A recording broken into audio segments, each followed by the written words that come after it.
Hari ini Didi Alias berbuka puasa di Pacific Sutra Harbour di Kota Kinabalu. Ada orang belanja, ada macam-macam juadah buka puasa yang disediakan di situ. Guys, kita sama-sama set up tu. So kita orang berbuka puasa dekat Sutra Harbour. Sutra Harbour tu apa? Dia belanja. So kita sempat lah.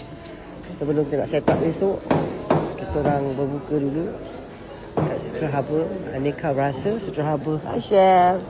Asam laksa Penang. Warung laksa Nyonya. Wow.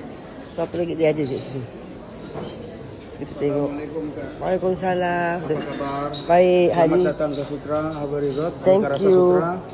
Terasa Sutra ni. Ya, Warung goreng-goreng. Gearbox, okey.